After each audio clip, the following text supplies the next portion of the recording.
Hello student, this is रेजन and welcome to रेथ classes. बच्चों, आज हम आपके सामने डिस्कस करने वाले हैं फिजिक्स के एक बहुत ही ज़बरदस्त फिनोमेनन यानी कि प्रिंसिपल ऑफ रॉकेट प्रोपल्सन। बच्चों, आज हम इसको विद एक्सप्रेशन के साथ आपको डिफाइन भी करेंगे कि इसको हम कैसे प्रूव कर पाएंगे, और उससे पहले हम आपको इसके प्रिंसिपल को डिफाइन करेंगे। बच्चों, इसका जो प्रिंसिपल कहता है, ये जो डिपेंड करता है वो लॉ ऑफ कंजर्वेशन पे डिपेंड करता है, यानी कि कंजर्वेशन ऑफ मोमेंटम पे। बच्चों, कंजर्वेशन ऑफ मोमेंटम क्या रहता है, आपको पता रखा होगा कि initial momentum is always equal to the final momentum. बच्चों, यहाँ पे ये रॉकेट भी इसी जो मैंने आपको अभी बताया कि इनिशियल मोमेंटम और फाइनल मोमेंटम, इसी प्रिंसिपल पे ये रॉकेट प्रोपल्सन वर्क करता है। यानी कि बच्चों, जैसे ही आप रॉकेट को बर्न करोगे तो रॉकेट को बर्न करने पे आपको फील होता है कि इसके अंदर का जो इसमें फ्यूल भरा हुआ है वो धीरे धीरे कम होने लगता है। और बच्चों, अगर इसका फ्यूल कम होने लगेगा तो रॉकेट की वेलोसिटी इंक्रीज होने लगेगी, और रॉकेट की जैसे ही वेलोसिटी इंक्रीज होगी रॉकेट धीरे धीरे उड़ने का नंबर लगा देगा। तो धीरे धीरे पहले क्या होता है, उसका फ्यूल कम होने लगता है। तो बच्चों, इस स्टेटमेंट में सबसे पहले हम आपको डिफाइन करेंगे।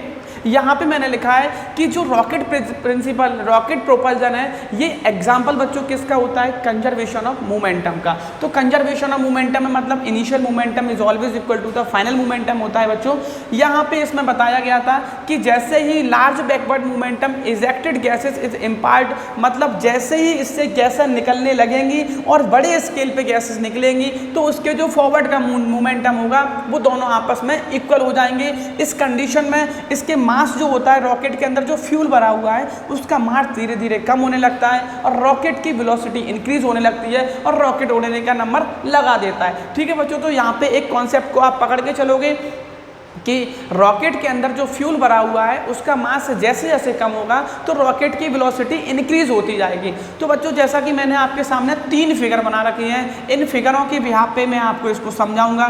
बच्चों, शुरुआत में मैंने बोला कि मैंने कहा कि eight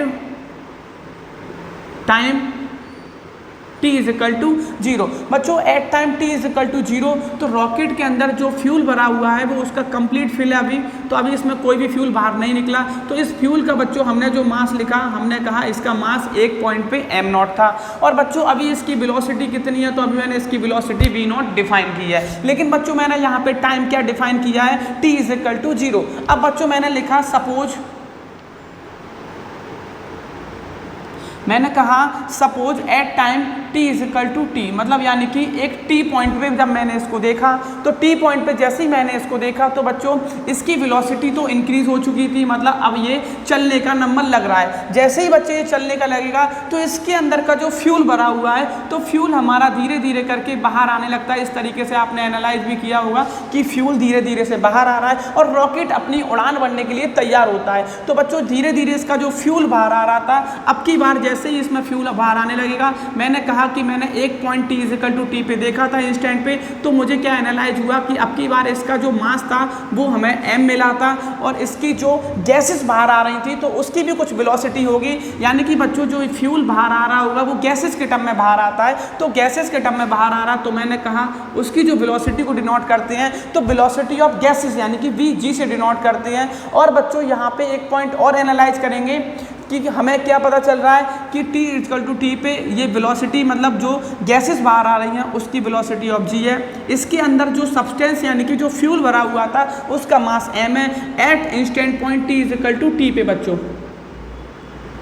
eight instant point t is equal to t पे मैंने एनालाइज किया कि इसके अंदर का मास m मिला और ये जिस वेलोसिटी से अब की बार इसकी वेलोसिटी बच्चों इंक्रीज हो रही है। तो बच्चों, यहाँ से मैं ये आपको बता सकता हूँ कि पहले मास हमारा m0 था, अब की मास हमारा मास m है। तो मुझे ये पता चला कि पहले का मास ज़्यादा था अब जो नया हमने रॉकेट बनाया उसके मास से, और सिमिलरली लेकिन पहले की जो वेलोसिटी थी वो कम थी किसकी वेलोसिटी से, जो अब वेलोसिटी बढ़ने लगी। बिकॉज बच्चों, यहाँ पे लिखा है मैंने, जैसे जैसे मास डिक्रीज होगा इस रॉकेट की वेलोसिटी इंक्रीज होने लगेगी। सिमिलरली बच्चों, यहाँ पे थर्ड केस पे हमने डिफाइन किया, मैंने कहा कि इसको मैंने डिफाइन किया सपोज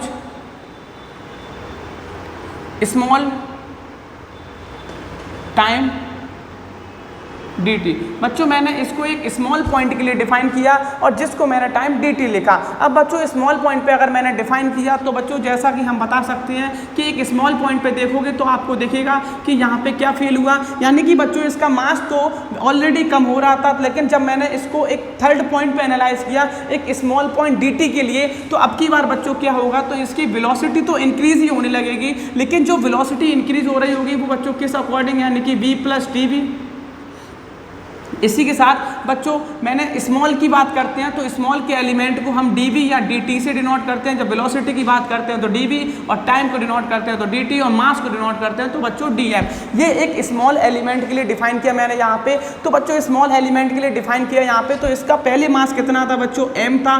तो अब जैसे जैसे इसकी वेलोसिटी इंक्रीज हुई होगी तो इसका मास भी डिक्रीज हुआ होगा, तो स्मॉल एलिमेंट का मास डिक्रीज हुआ है। तो मैंने कहा कि अब की बार इस रॉकेट का जो मास रह गया वो m माइनस dm। और बच्चों यहाँ से इसकी तो गैस तो बाहर निकल ही रही होगी, तो गैस की जो वेलोसिटी है वो vg है, लेकिन बच्चों अब इसका जो गैसेस बाहर निकल रही हैं तो गैसेस का भी मास हमें कितना मिलेगा, dm। क्योंकि बच्चों कितना पोर्शन मैंने यहाँ पे हटाया है, यहाँ पे मैंने एनालाइज किया कि अंदर का जो फ्यूल कम हुआ था तो dm कम हुआ, तो dm ही तो बच्चों बाहर आया होगा, तो बाहर आया dm, तो यानी कि जो बाहर निकला वो हमारा फ्यूल कितना था, dm था, और उसकी वेलोसिटी कितनी थी, यानी कि वेलोसिटी ऑफ गैस से बाहर निकला होगा। तो बच्चों सबसे पहले आप इन तीनों फिगर को नोट डाउन करोगे, इसी के साथ हम टॉपिक को कंटिन्यू करेंगे और आपको इसका डेरिवेशन भी प्रूव करेंगे।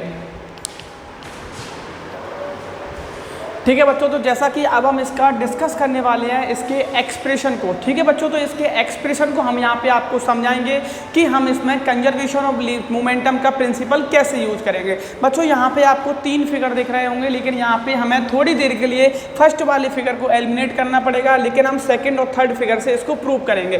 फर्स्ट वाला फिगर बच्चों रेस्ट की कंडीशन में है, तो इस कंडीशन में इस पर यहाँ पे ये रूल अप्लाई नहीं करेंगे, और सेकेंड और थर्ड पे हम इस रूल को अप्लाई करेंगे। तो बच्चों सबसे पहले हमें क्या बताया जाता है कि initial momentum is equal to final momentum. तो हमें इस रॉकेट के अकॉर्डिंग देखना पड़ा कि इसका जो अपवर्ड मोमेंटम है, तो अपवर्ड मोमेंटम बच्चों हमें कितना मिला, m इंटू बी। इसी के साथ बच्चों इसका बैकवर्ड मोमेंटम देखना पड़ेगा। लेकिन बच्चों बैकवर्ड मोमेंटम को जब हम डिफाइन करेंगे, तो जब मैंने at point t is equal to t को इसको देखा था, तो हमें इस तरीके से यहाँ पे इसको बर्न होने का नंबर लगा था, यानी कि गैसेस तो बाहर आना स्टार्ट हुई थी। तो उस कंडीशन में हमें ये फील नहीं हुआ कि इसमें से कितना मास कम हुआ, क्योंकि इसीलिए हमें थर्ड फिगर को बनाना पड़ा। वहां पे मैंने इसको एनालाइज किया कि इसके अंदर जो मास कम हुआ था वो हमारा dm, यानी कि स्मॉल एलिमेंट dm कम हुआ था। तो बच्चों यहाँ पे हम इस कंडीशन को डिफाइन करेंगे और यहाँ पे फील करेंगे कि इस कंडीशन में इसका जो बैकवर्ड मास है, यानी कि जो डाउनवर्ड मास है, वो बच्चों हमारा कितना है, 0। लेकिन डाउनवर्ड जो वेलोसिटी है, यानी कि कुछ वो हमारी vg है। लेकिन बच्चों vg को हम नेगेटिव लेंगे, रीज़न उसका आपको बता दें कि vg हमारी डाउनवर्ड जा रही है, ये हमारा अपवर्ड जा रहा है, तो डाउनवर्ड का केस में हमें नेगेटिव लेना पड़ेगा। इस सिमिलरली बच्चों अब मैं इस सेकंड केस को डिफाइन करूंगा, तो यहाँ पे जो मोमेंटम मिलेगा तो मास इंटू वेलोसिटी फिर से होने वाला है, लेकिन मास जो बच्चों हमें लिखना पड़ेगा, तो हमें लिखना पड़ेगा m माइनस dm। और वेलोसिटी को बच्चों आप देखोगे तो वेलोसिटी मिलेगा v प्लस dv।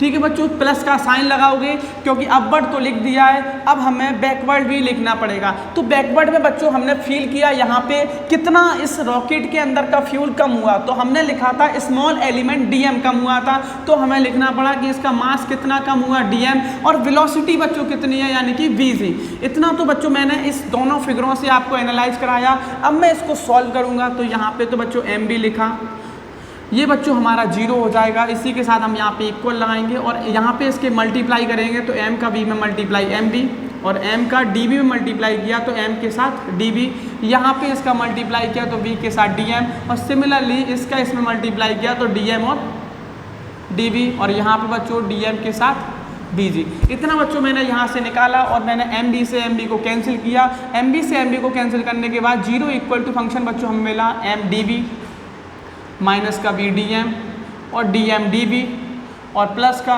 dm और bg। बच्चों जो dm और dv एलिमेंट होता है ये बहुत स्मॉल एलिमेंट होता है, तो हम इसको निगलेक्ट कर सकते हैं, बिकॉज हमने फिजिक्स के फर्स्ट चैप्टर में dm और dv यानी कि परसेंटेज एरर में जाना था कि ये बहुत छोटे एलिमेंट होते हैं, तो ये छोटे एलिमेंट सारे हम इनको निगलेक्ट कर सकते हैं। तो अगर इनको निगलेक्ट किया तो यहाँ पे जो वैल्यू मिली वो हमें मिली m dv माइनस का v dm और प्लस का dm और वी जी। अब बच्चों कुछ लोगों का डाउट भी हो रहा है सर निगलेक्ट क्यों करना है, तो मैं आपको थोड़ा सा बता देता हूँ। जैसा कि बच्चों मैंने कहा कि मेरा जो मास है वो 0.2 kg है और वेलोसिटी है बच्चों मेरी मैंने लिखा 0.1 मीटर पर सेकंड है। तो जब मैंने इसको मल्टीप्लाई किया तो डीएम और डीवी तो आंसर अप्रॉक्स में 0 समथिंग आएगा, तो इसीलिए हम इसको निगलेक्ट कर देते हैं। ठीक है बच्चों, तो ये केस आपको समझाने के लिए मैंने आपको बता दिया कि डीएम और डीवी को हम क्यों निगलेक्ट करते हैं। तो डीएम का मतलब होता है बहुत शॉर्ट, मतलब बहुत स्मॉलेस्ट फंक्शन। ठीक है बच्चों, तो इसी के साथ मैं क्या करूँगा, यहाँ पे अपन इन फंक्शनों को सेपरेट करेंगे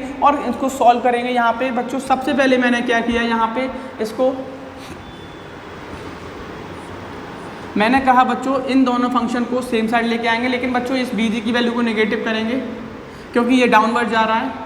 तो बीजी की वैल्यू नेगेटिव की, तो दोनों नेगेटिव फंक्शन को सेम साइड लेके आएंगे तो पॉजिटिव हो जाएंगे, माइनस का प्लस में कन्वर्ट हो जाएगा और बीजी के साथ डीएम और इजिकल टू बच्चों एम के साथ डीवी मिलेगा। अब बच्चों इन दोनों में से हमें डीएम फंक्शन कॉमन मिलेगा तो हमें मिला v plus v g is also equal to m of d v. तो बच्चों यहाँ से मैं अगर आपको बता दूँ तो मैं यहाँ से मिलेगा मुझे डी एम अपॉन एम और ये फंक्शन मिलेगा v प्लस बी जी और यहाँ पे बच्चों मिला हमें डी बी। तो बच्चों इतना तो केस मैंने सबसे पहले यहाँ पे बना के रखा है, लेकिन बच्चों अब हम यहाँ पे v और बी जी में भी रिलेशन क्रिएट करेंगे। तो बच्चों हम सेकंड वाले फिगर को एनालाइज करेंगे। तो सेकंड वाले फिगर में मैंने लिखा कि लेट u बी द